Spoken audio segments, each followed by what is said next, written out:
Evans joins us from Barton, and Justin, you're the assistant principal at the high school right now? At the middle school. At the middle school, excuse me, okay.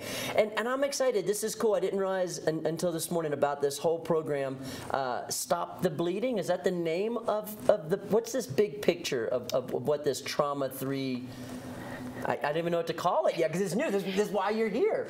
So there's a new program, national initiative called Stop the Bleed, and it's been rolled out by the Department of Defense and the American College of Surgeons. This is great. And this reminds me of years ago when nobody knew how to do CPR, that we brought this program, made it nationwide. Now I feel like most people understand the basics of CPR. This is the same type of idea, but for bleeding. Correct. Okay. So we want to make sure that ordinary people, everyday civilian citizens, are able to help out their friends, their relatives, if they have a bleeding situation. Awesome. And then how is this being implemented into the schools? Well, first and foremost, school safety is number one. And so here we have an opportunity, local folks here with Barton, Dr. Evans, and others, in collaboration with the school district to provide some ongoing training, but the number one priority now is to train all schools, to have several staff members at each and every site understand what to do in these circumstances, and also provided is materials that come with it. There's a supply of materials.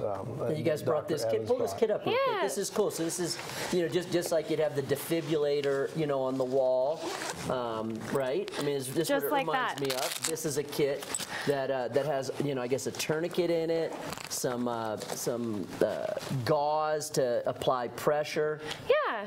So this is a kit. It's been donated by the Barton Foundation, and each high school is getting one. And they come with these CAT tourniquets, combat application tourniquets. They come with hemostatic gauze.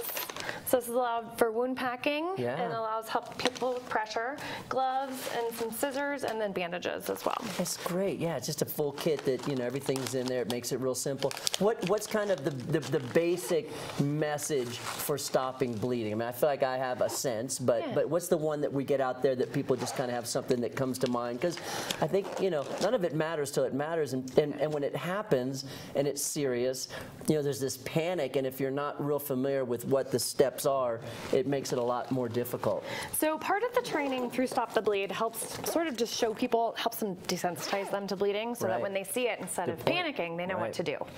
I have kids in the school system. The last thing I ever want is for something bad to happen at school, but if it were to happen, I want to make sure that people are prepared. Same thing, we have people that go out in the backcountry all the time. We want to make sure that they're prepared if they suffer a bleeding incident. And the goal here is to apply pressure, and if you have a tourniquet and it's an extremity wound, use the tourniquet. Because I know for a while people were so afraid to use tourniquets because they didn't want to just cut it off. But we've gone back to that's, especially when there's a hospital that's close by, you just want to stop it immediately, get the professionals there, and then move forward.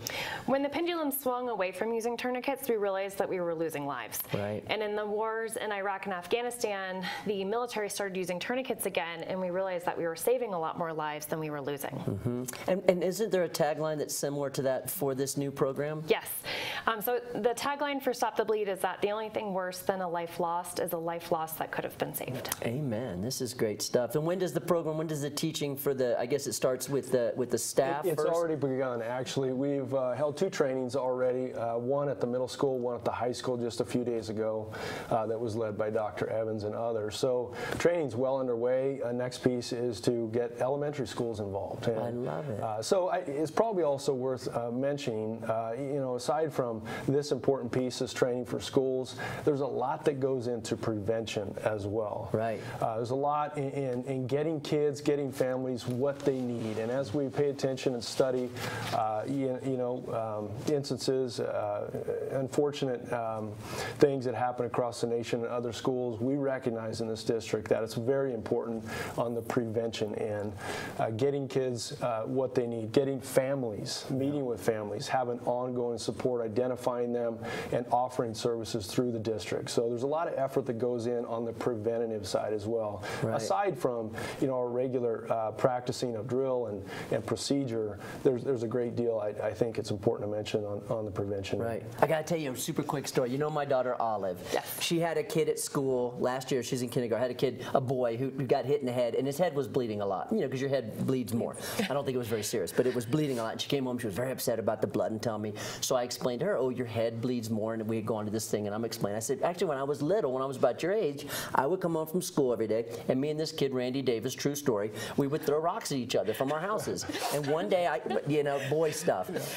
And one day I got hit in the head. Randy got me in the head with a rock. I ran home to my mom, her Mimi, and I said I came in and Mimi was so freaked out because there was so much blood. But when Mimi cleaned up the cut, it was just a little tiny thing, you know, so it wasn't that big a deal.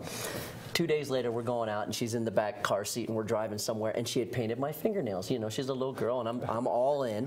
She painted my fingernails. I'm driving. She says, "Daddy, I love it that you do all this girly stuff with me." And I go, "Really?" And she goes, "Yeah, you wear tutus when we go skiing and I get to paint your fingernails." And I say, "You know, Olive, it's been really good for me to have a girl because I'm learning more about mommy and it's been really, really good for me. You've introduced a lot of cool girl stuff to me." And she goes, "Yeah, it sure beats getting in the head with a rock, doesn't it?" Stop the bleed. Hey, keep up the good work. This is a great program. I'm really glad to see it being implemented into our schools, and then hopefully the rest of us in the community can learn from it as well. Keep up the good work. Thank you for your time. Yeah, nice to meet you, Justin. Thank you. We'll take a break and come back with your 7-day Lake Tahoe forecast.